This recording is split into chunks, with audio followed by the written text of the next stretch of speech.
bring you to our brand because I didn't open the show with that. So that's me today. Hello.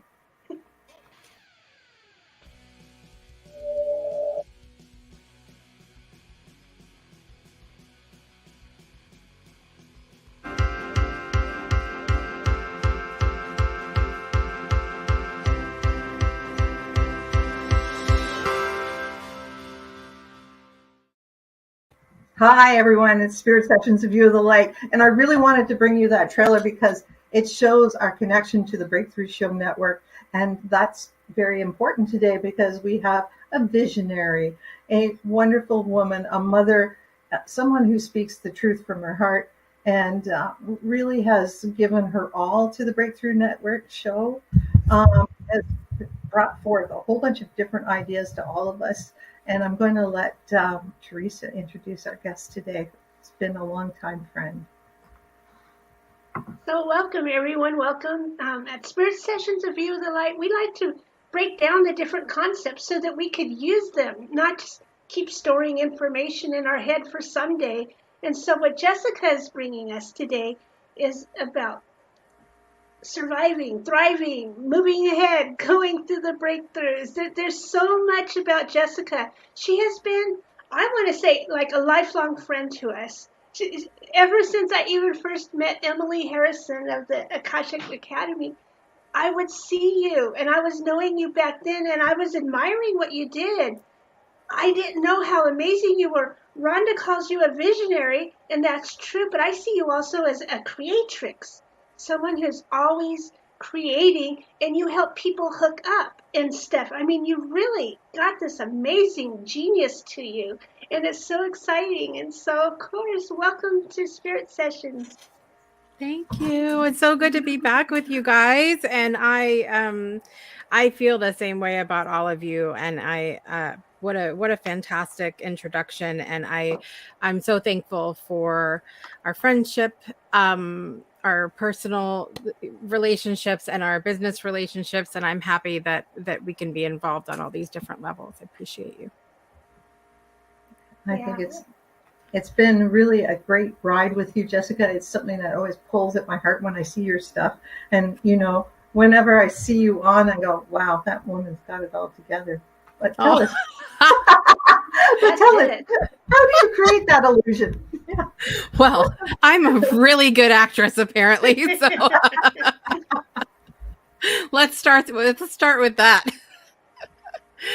Oh, but I love it. It's true. You tackle big things, and I'm over here barely fathoming the seed of what you're doing, and you've already spread the whole thing and stuff, and I'm like, wow. You know what I mean? That's what you're like to me. Oh, no, listen, I appreciate that. And I think as time has gone on, I've given myself a little bit more credit for how much I take on and how much I'm able to accomplish. However, there's a couple things. First, I really feel like it's normal for me I had a really beautiful conversation with my good friend Scott Mason a couple days ago, who is a career coach, and I value his opinion so much as a friend. And I said, I just need to talk to you because I need to make sure I'm not completely losing my marbles here, which we already know the marbles are rolling down the street, but that's another story. But I said, listen, I said, so many coaches, especially career coaches out there, entrepreneurial coaches, will tell you to niche down, do one thing, pick one thing to be. I can't do that. I can't do that because one, it's not who I am. And two, when I've tried, I'm completely and utterly miserable. I need to be this person who has my hand in different things and I made a whole post a couple weeks ago on Facebook where I said, one day I might be, making vegan cupcakes for someone. The next day I'm hosting a show. The next day I'm writing a book. The next day I'm giving someone a Reiki treatment. And I love being that way so it's not anything. I think I brush it off when people compliment me on what I accomplish because of the fact that it's just normal to me to literally have my hands in all the things. I not understand that. You think it's not inattention, it's attention to everything, and you like everything. So it makes it hard. to just It does. zero down. Why should we zero down on one thing? Oh And there's a whole world out there, right? yeah, all the field of potential all around us. Why Yeah. are we sitting here? I mean, this is me this morning, and I'm realizing, why am I putting things off? Boom. Yeah. You know what? I'm sick of that. That's what I've been inspired to do. And, Yeah. Jessica there. You start things and you finish. I mean, that's way beyond me. I like that. Love it. Love it. So tell us about your book, and that's Thriving Through Change. And tell us how you thrive through change, because you've had a lot of change in the last 6 months. I don't know anybody who can pick up and move their house in like a month. I've never known anybody who can do that, like unless you're a teenager and have like 2 suitcases full of clothes. I think I'll have like lifetime PTSD from that whole experience. Like I truly there's things that I think my whole life really I've experienced a lot of change. I feel like, look, all of us experience change on a moment to moment basis. Every time we take a breath, that's a change. And we know scientifically how often our bodies are changing, our cells reproduce. Like change is who we are. It's all around us. But I think so I wrote this ebook back in 2016. And it was called Coping Through Change. And it was literally like, I don't know, 16 to 20 pages. It was really elementary. It was basics of things that I felt like I wanted to hear and needed to hear that maybe I already knew, but I just needed the reminder during the period of time when my brother passed away, which we've talked about on this show before, and how that changed my life. And then so much was changing where it was my diet changed. We became plant-based and started homeschooling, and we moved, and I had other loved ones pass away. And so all of these big and I was having babies at the time, like all of these huge changes were happening. And I said, what are the things that I need to remind myself of in order to get through these times of change? And so that's how Coping Through Change was born. And like I said, that was back in 2016. I was very much still, I feel very green on my own, although there's moments when I still feel like that now on my personal and spiritual development journey. But I was very new to being a part of those communities online and whatnot, and was working with Kara Melendi at the time, which I know you guys know really well, love her. And so that's where the initial idea came from. And since that time, it was 2020 when, of course, all of us were in the midst of global change, right? And I said, I got the download that I need to remaster this book. My guides told me, change the title. First of all, the title's wrong. You haven't just coped and survived through change. You've thrived through change. You've been able to not just get by, but to change your view on change and transition to what an opportunity it is for me to use this moment to change my life. And so I knew that I had to change the title, and I changed from Coping Through Change to Thriving Through Change. And then I was telling Rhonda before the show today, I went in, my intention was to change a couple things around and just edit what I already had. And I'm going through all the pages and I'm like, no, I want to add a journal here. And I want to add this, and I have new thoughts about this, and these are words that I would never use now, so I want to change that. So it went from a 20 page ebook to a 112 page paperback, and that's where we're at today. So it just released today. Yay. Oh, congratulations. Have you got a picture of it? Have you got a book? I don't have a physical because it's like literally just for sale today. So I have to get a physical copy in my own hands as well. But on all of my social media, everywhere, you can see the cover, and the cover features a beautiful photo that I took down at the beach here on coastal Connecticut when I got home because we just moved back a couple months ago. And it really, to me, the cover is so symbolic of this continual period of change that I'm going through. I'm working through it with everybody else. And I think that's the biggest thing that I would share as this book comes out today. I mean, you either change or you die, right? That's it. I mean, seriously, if we can, a heartbeat doesn't go like this. A heartbeat goes like this. Yeah. So that's kind of the way we have to be, and not. Yeah.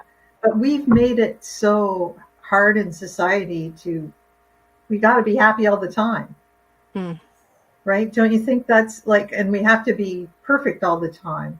We don't make it easy for people not to be perfect and not to be anything but happy. Do you find that? Do you find that I think we talk a lot in our communities about toxic positivity and things like that. A spiritual bypassing is another phrase that's used.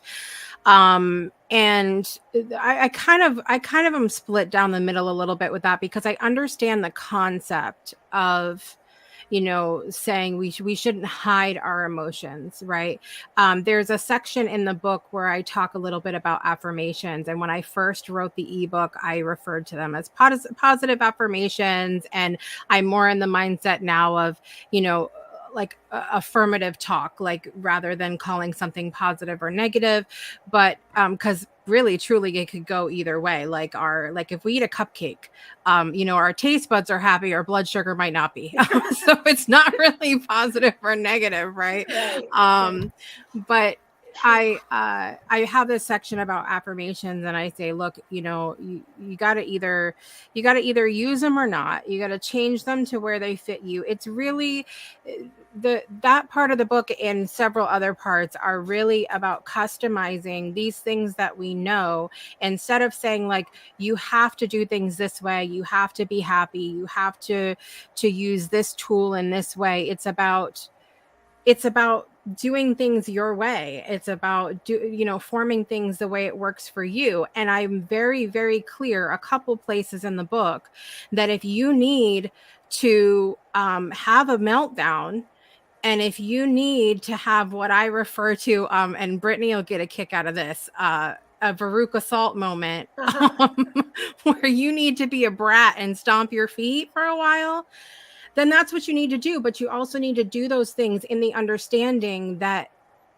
of what the consequences are of doing that. If you're good with having this tantrum for a couple of days and being stagnant for a couple of days, then have the damn tantrum.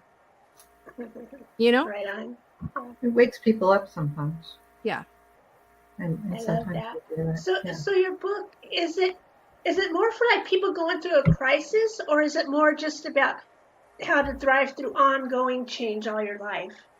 I really feel like it's about the ongoing change. So I think that there are a lot of things in it that can absolutely help in crisis. But the thing that I've learned about that, I don't feel as if I would have handled my crisis moments as well if I wasn't practicing these tools when I wasn't in crisis. So when you buy the book, one of the amazing things that I included the first time that is included this time is you get a 21-day calendar that'll take you through the entire book, where you're doing an activity or reading a little section or something every day for 21 days. And it takes you through the book, but it takes you through in a way where you're starting to implement stuff daily, so that hopefully the next time you have a baby, lose your job, your house burns down, so whatever it is that you're now you've been working on these tools, and hopefully you've had the memory of like, I'm not alone because Jessica's been through this stuff too. Wow, yeah, how brilliant. I like the way you did that. So have you got some tools that you can share with us? What's your number one tool today? I'm not, because I know they change every day considering what you need, right? So I know that this is going to be like super elementary. But my really the last 3 months, my tool has been the art of being present, really. Like I have to breathe. And because I am this person, my mind, we talked about the squirrel before the show. Okay. My mind is the squirrel. Okay. It's constantly like, where's the nuts? Where's the tree? What is going on? Oh, look at that. Like it's my brain does that on a regular basis. So I am this person that, despite my biggest efforts in discipline, I'm always evaluating the past. I'm always envisioning, I'm a creative, I'm a visionary, envisioning like what's to come, and I'm getting excited about it. So it takes literally every ounce of energy that I have to come back to present and come back to the center. And if somebody, the last few months, if someone says to me like, hey, can you do something 6 weeks from now? I'm like, I don't know. I don't know right now. Right now, I have to just whatever in the moment. If 6 weeks from now that's still going, we'll see like how I feel on that day. But right now, it's been that art of coming back to present and just breathing and staying connected to people who are bringing me back to earth. Like, come back to us, Jessica.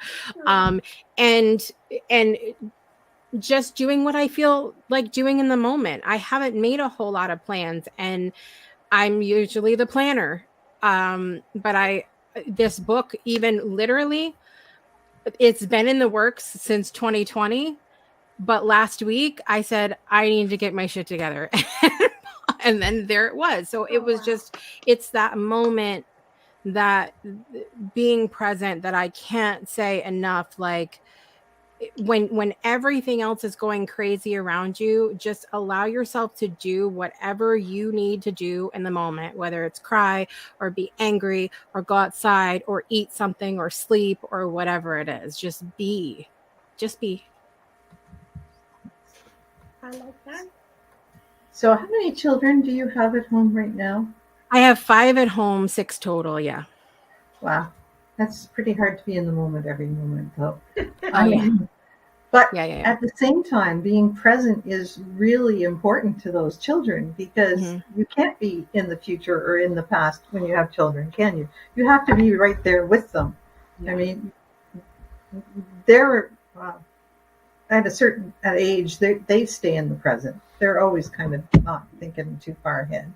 I guess that might be a gift and a curse for them. But I mean, for young children, they don't see too far ahead, and they don't really think about the past. It's all about now. I'm hungry right now. It doesn't matter, dinner's in 5 minutes, but I need something now. So do you find that you've been learning lessons from your kids constantly? Oh, 100%. Like they remind me to be present. They remind me to look ahead at things. They remind me constantly to keep it simple. Because I write with the squirrels and the envisioning and the processing. I can complicate everything. I'm really good at that. That's like a skill. I'm really good at complicating things. So my kids remind me to keep it simple. Recently, when a dear friend of mine passed away, my kids had the opportunity to meet her because I saw her daily in the projects that we were working on. And so when I told my daughter, my youngest, she's 6, I told her about what happened, and she just looked at me and she was like, I don't like it when people die. And that was it. Like, it wasn't complicated. It wasn't this whole drawn out thing. She got a little emotional for a minute and was like, I just don't like it. Like, why can't we say that as adults? Like, I just don't like it. Like, that something happened, but we complicate it. And so that's the biggest thing with them, is they really remind me to be present and keep it simple. It doesn't have to be this long drawn out thing. Can we talk a little bit about Dorothy? That's the friend you're talking about. Can we talk about a little bit of Dorothy and her legacy and how you parted with that, kind of involved with that legacy? Yeah.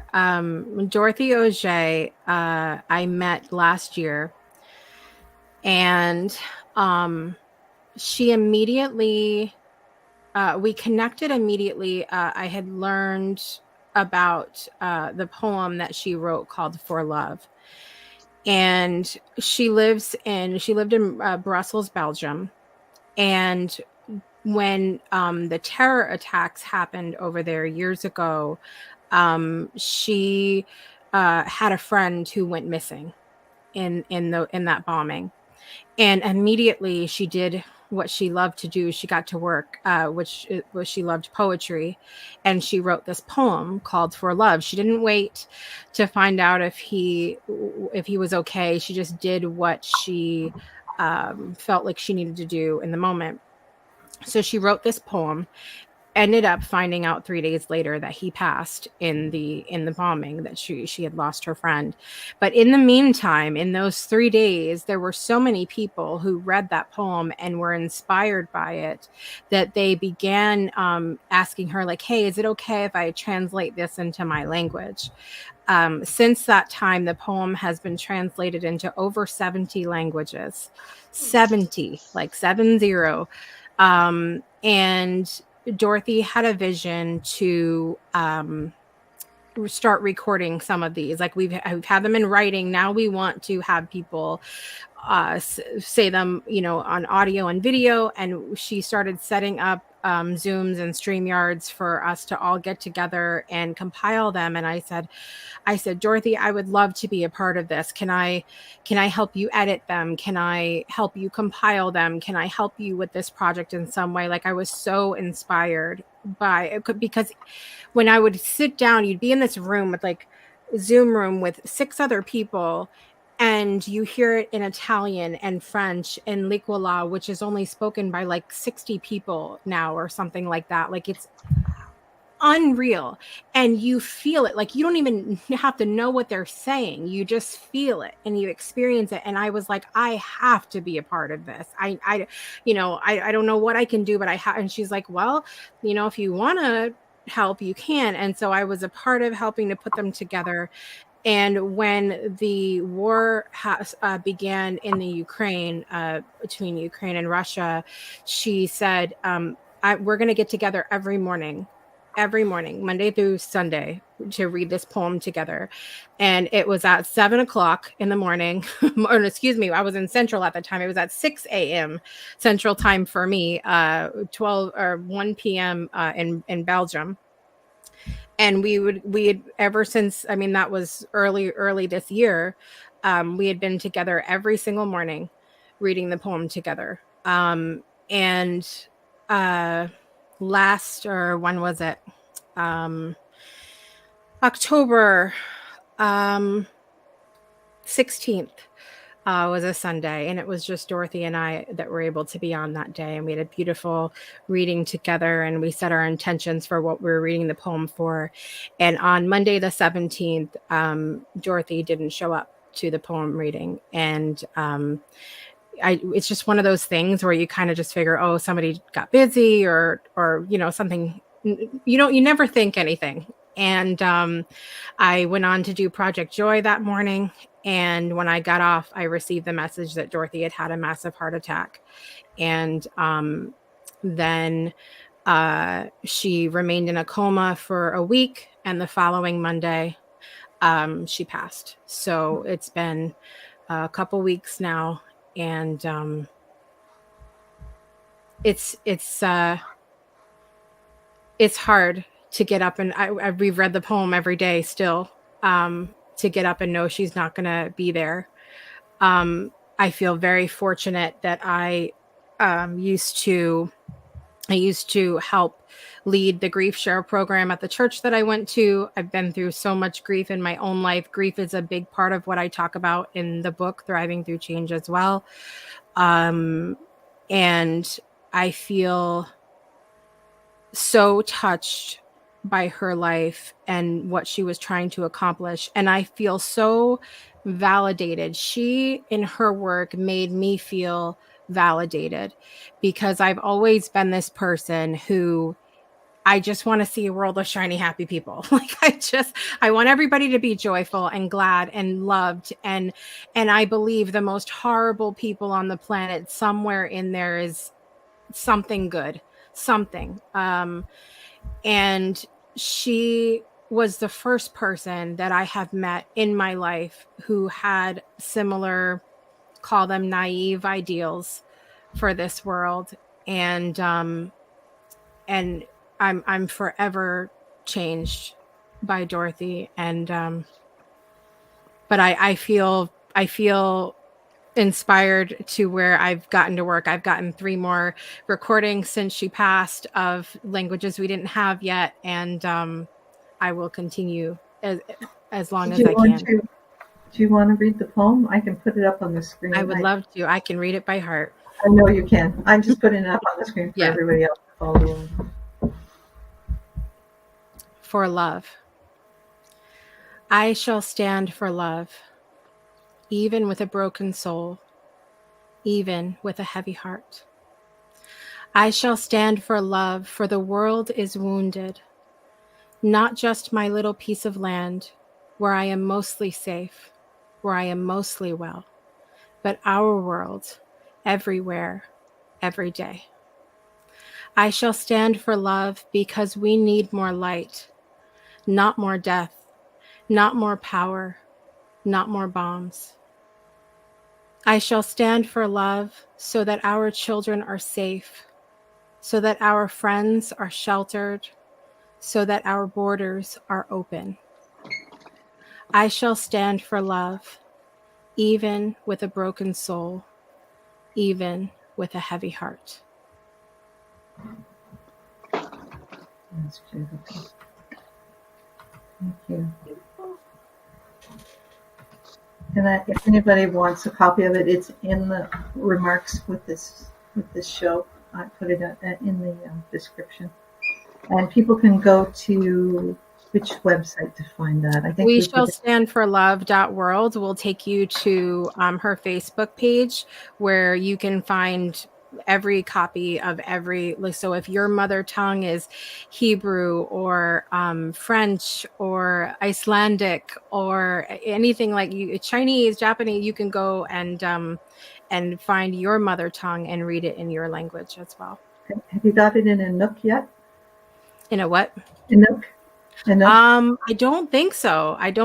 So we'll have to work on that. People of Aboriginal languages can maybe hook up with you from Canada. If there's anybody who, please email me, Jessica@thebreakthroughshow.com. And if you have a language that you're like, I don't see it and I want it, then please help, with the project. That's awesome. That's really cool. Thank you, Jessica. Okay.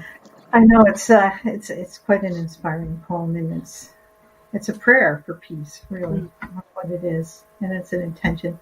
And this is where we go to expectations. We should expect this, shouldn't we? Yeah. It's beyond just because expecting this and keeping it like what you were talking about expectations. Without expectations is the core of manifesting, right? It's the center of manifesting. Yeah. So if we expect this and not expect the opposite, if we expect this, maybe we can create that vibration that sings around the world. Yeah. I mean, even so in the book, I talk about a 4-step thing. I say to plan, first of all, because I'm a planner. I love to get your calendar out. I love to, put things in your calendar. I'm very, very, I guess sort of, I'm so Aquarius, but I'm like very Virgo in that way, which is like weird for me. But like, I'm like, get your planner out. Let's do this. And so I talk about planning, and then I say to expect, and talk about the importance of expecting things to be the way that you want them to be. And then the third part is we have to allow. Now that we've planned and we've expected things to be amazing, now we have to allow them to unfold. We have to stop getting in our own way of allowing things to unfold. And then the fourth part is the hard part. that's where we detach from whatever the outcome is. So I think we even with the poem, we're planning to change the world. We expect that people are changed by this poem. We allow the space for them to do that by putting it out there, and now we have to detach and hope that that people will be moved by it and their lives will be changed. So so true. So I think we put a note in, but I hope you can put in the comments the link to your book now that it's officially launched in the comments, because I think that would be really great for everyone to pick up a copy and get your calendar for 21 days. Change is hard, but it's how we live, right? Everyone's, otherwise we're always that nut in the ground and never the tree. Yeah. Which is sometimes we're just nuts. And the squirrels come and get them. And and it keeps on going on that theme. Yes, I know. Oh, great. I'm going to put that in the... So what's next for Jessica?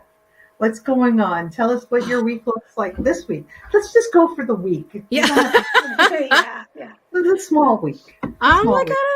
So I'm really I'm gonna enjoy my husband a lot this week coming up, because he's starting a brand new job next week, or the week on the 14th. And this was like this was a 6-week process to get this job. I have never, like, it's almost like he's going to be in charge of the little red button or something. Like, I don't know what in the world, like it was a whole talk about stress. So it's, and speaking of change, this will be another change and transition for us, of course. So I'm spending time with him this week. I am, of course, going to be promoting my book anywhere and everywhere that I can. I'm making muffins this week. Making vegan muffins this week. So if you're in the southeastern Connecticut area and you'd like some muffins, I'd be happy to make you some. What kind are they this week? I'm making pumpkin cranberry white chocolate. Oh, that's nice. Yes, I saw that. I remember. Yes. That's so good. Very yummy. And then what else am I doing this week? That's probably it. I'm going with the flow a little bit this week. Yeah. Oh yeah, I've got Project Joy Monday morning.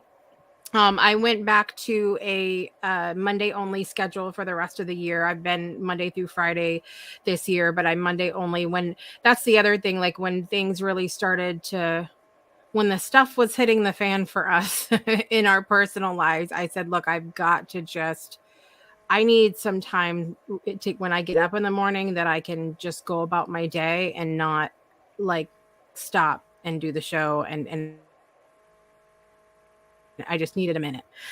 So I'm on Mondays now. So that'll be 9 a.m. Monday morning. And then I am also this month, and I'm sort of starting with planning for it right now. I can't even say it yet. So I'll have to come back at some point when I can say it. But I will say I've been processing, what next year is going to look like for the Breakthrough Show Network. And we came up with a fabulous idea that has sort of reignited my passion for the network and the shows, and I'm excited to get to work on that. So that's what my creative time is being spent on right now, is a little bit of that planning and the fun that comes with starting a new project. So I'm going to unmute myself. What about your kids? How are they adjusting to the change? And how are you teaching them? They love being here. I cannot believe that, and maybe it's they're getting older too, and so they're naturally changing as well. As we know, all you guys have children. As moment to moment goes on, they're like a different person every 5 minutes. But my one of my younger daughters, when we had left the beach, she said to me, you are so lucky you grew up here. And I said, but you get to grow up here now too. Like this is your thing now too. And then my oldest daughter, who's 15, she was sitting at the table because with the way everything went when we got here, I was having a moment of going, should we have done this? like, was this a mistake? And she looked at me the other day and she said, I'm so happy here. I just feel so good. So they're thrilled about being here. We have a little bit of a better schedule where our homeschool is concerned, and all three of my oldest kids are volunteering at the library often. And this is kind of the kick of being back where you grow up. My young adult librarian still works there, and they're like working with her now. Like, it's the coolest thing. Like, I go to the beach and my 8th grade teacher is sitting on the bench. Like, it's like it's like the most wild thing ever, but it's so much fun, and they're getting to experience the places and the quality people and just having some of the similar experiences. And it's nice to watch them grow up, but also like be interested in some of the same things that I was, and we have that new connection now, which is a lot of fun. Sorry, I'm muted again. That's just awesome. So your whole life is going to be more exciting and more exciting and more exciting, is what you're saying, really. I hope so. I hope it's mixed with naps. Oh, heck yeah. It's important to have naps, especially around. I remember my mom used to always nap after lunch, from 1 to 2 or something like that. And I know a little siesta. Yeah, I think that's the best time. Get up early, then have a little nap and whatever. So, chill pill. It's good. Sundays are good for that too. Sundays are nap days, right? Yeah, I mean, you get up, you have breakfast, you get, do a couple things around the house, maybe lunchtime, you watch spirit sessions. If you're not watching spirit sessions, you're not spending your Sunday well. And then you get your nap, and then, go about the rest of the day. Get your inspiration from the week. Then you go Project Jaya. It's 8 a.m. on Monday mornings. 9 a.m. Eastern time on Monday mornings. Yeah. I'm going back from your central time. So 9 a.m. Now I catch it at 9 a.m. when I'm supposed to be working. It's taken me the whole 3 months I've been here to get myself off of central time. So I don't expect anybody else to do it. Wow. Well, Teresa's on central time, so she's awesome. Everybody's on who the hell knows what time it is today, because it's back an hour. I left my husband's clock back an hour on purpose so he would get up as early as I do. Right on. So he just said, what time is it? I said, what time does your clock say? No. I better get up. Yeah, sure. It's only 6 o'clock. Well, and it's a time, nobody knows what time it is, and we have the full moon coming up, the eclipse, and so we rightfully have no idea what time it is, because that's a time of shaking things up a little bit, I think. You're still into the full moon stuff, right? I'm always into the moon stuff. Yeah. Is that because you grew up by the ocean and you're kind of the ocean's so influenced by the moon, and you were so influenced by the moon? That was one of the first things. So I went, I'm trying to pull up a picture while I'm talking to you here. I went down to the beach we had a full moon, and it was the harvest moon. And I went down to the water. I'm trying to blow it up a little bit maybe here. Will it let me? No, why would it? And the bright red moon came right up over the lighthouse. Oh wow. Like an eye. Beautiful. I wish it came through, even because it's one of those moments where the camera's not even capturing like the full potential of what it is. Yeah, because it doesn't get our optical illusion, right? Yeah. It looks, that's awesome. Yeah, it was gorgeous though.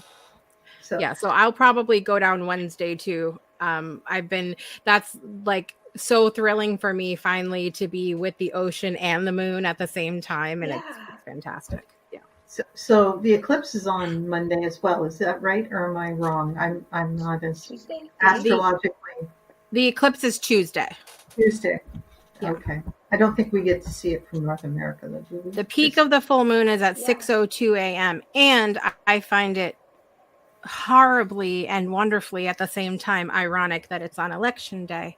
So Yeah, Oh, that's true. Isn't that oh, funny? your election day, yeah. yeah, here in the States, Well, that means change, throwing out what no longer serves you, right? Is that what Yeah. it's pretty much about? Well, hopefully Yeah. that the change will be good for everyone. Yeah. Change. We'll all thrive through it. And So, so, I mean, for me, like it's so important. And Teresa knows because she's taken one of my moon programs before, where it's so important for me to encourage people to celebrate on the full moon. Like that's such a huge part of it. Cause so like, look, the moon's in a cycle, right? And we've talked about this when I was on the show talking about the moon phases before, but like you're on a cycle where that kind of sort of goes with nature, where you have a time for going within and darkness, and then you have an action time, and then you have a settle down time, and then you're back like restarting again. And a lot of times what happens is we get to the full moon and we automatically go into like release because so many people teach that, which is if you feel like you need a release, please release. But we skip the part where we've celebrated all of the amazing hard work that we've done up until this point. And so it's important for us to celebrate. And so I know that there's a cycle with the full moons, and I believe that this particular one corresponds to the full moon in Taurus that we had back in 2004. So even think back to like what was your life, what was going on then? Now, that was a minute ago. I don't even remember what I ate for breakfast. But sometimes we'll have little reminders in our calendar, or something will jog our memory. But what was going on in the fall time of 2004? And what can you celebrate about how far you've come since that time? Like, what can we celebrate, and how can we go forward, not repeating anything that we don't want to repeat from the last little bit of time too? I'm gonna have to look. I'm gonna have to It affects it for 18 more years too. So like we had the 2004. Well, there's still another connection with this same moon down the line. Holy cow! That's it's interesting how they all tie together. There's always patterns. I don't get super caught up looking ahead at stuff so much anymore. It's more of like a presence in the moment thing for me now. Like if I know Brittany was just a young one in 2004, but I don't get too caught up so much anymore in the expectation of what things are going to be at the moon cycle 4 years from now. Like I really would get caught up a lot in that before, where now it's like, okay, I know the full moon's coming. If I'm feeling it, I go, okay, let's dig into this a little bit more. If I'm not feeling it, then I just, acknowledge what it is. And if someone else needs help, like I'll help them or whatever, but then it's moving on. Okay. So we have a question for you. Yeah. I know we're wrapping up. So, now that you've had a little bit of time, you always know our question. So what's the theme song this week for your life? What do you think is for the last, something that's been hitting you or you've been listening to? Because I know you listen to a lot of music. You've been listening while you've been making your muffins to this song. I do. Okay, so first of all, I have to acknowledge the goddess that is Cher today, because it is, if you're not listening to If I Should Turn Back Time all day today, then there's something wrong. I know it's been in my head since this morning, and that's when I shared the meme. I'm going, oh, gotta share. You got it. That's it. I don't know. Like I'm trying to think of, I have been in this mode of actually cleaning out my favorites on Spotify. Oh, I've been in like it's like spring cleaning, but the fall of my thing. And I go back and forth between different things, but I think what I love the kind of music right now that is going from like one type of sound to another. One of the bands that's fantastic at this is Chicago, where it'll be playing one way and the next thing you know, like the song sounds completely different. Right. That's how I feel my life is right now. So I love music like that at the moment. Yeah. And have you got a favorite crystal you like? Because I'll just ask you that one. It's always amethyst, and then I have a pineapple quartz that I have out right now that is really making me feel some kind of way. So yeah, that's exciting. Yeah, kind of sunny, right? It helps lift your mood. Yeah, it helps with your mood, but it's also like when I first got that crystal, I was having like visions and all kinds. So I feel very when I feel like I'm in a space of change and transition, like it makes me feel safe. It makes me feel like full of possibilities. Mm-hmm. Any UFOs come to visit you since you've been home? No. However, I knew from, a time when I was little that I could experience things, but I didn't know like little what that was, and typically intuitively, I'm more of an audio, smelling, feeling kind of person. I have seen so much here that I mean, I don't know if I'm just in a different place or what, but I've seen so much. And so it's open, like being home has opened a whole other side of my intuition, which has been very interesting. That's exciting. That's exciting. Cool. And I guess I have to give a winner for this week before we, and that would be Tammy Griffiths. And Tammy, if you've won before, let me know, and we'll just we'll hook you up with something different. So maybe something for me before I go away. So so excited to have you here this week, and I'm so glad we're part of your family network. And we have to have more of your family on. We had the girls, so we got to get ourselves organized. So being a bit distracted lately, but awesome. Thank you so much. Definitely. I can't wait for you to have Shiraz on, because he's a whole he's a whole Shiraz. Maybe we'll have to get him on before I go away. Yeah, that'd be good before I go away for a little bit. But yeah, that'd be good. He's a whole different person, I know. Yeah, and it's fantastic. Like we have a very I told him on a very personal note. He reminds me so much of my brother that I just feel like he was brought into my life to sort of, we have a little bit of that sibling banter going on sometimes, which is fun. So yeah, awesome. Love that. Well, thank you again for being on, and thank you. Yeah, somebody loves Shiraz too. Yeah. I'm sure if we ask, you'll say yes too. Like, I think that's just like, okay, sure. Yeah, that would be great. So, any final words to us before you go? Words of wisdom.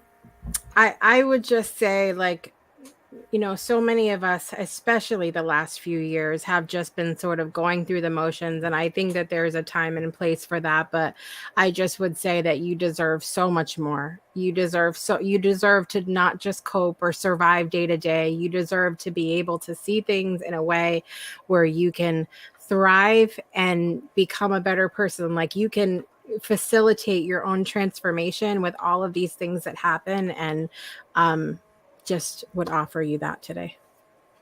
Thanks a lot, Jessica. And Bex will be back with us next week. She just had a scheduling problem. She had to work today. You, Bex. I love you, miss you. But she does all the work behind with her graphics and everything else. Thanks so much. Thanks, Teresa. See you later. Love you. Love you too.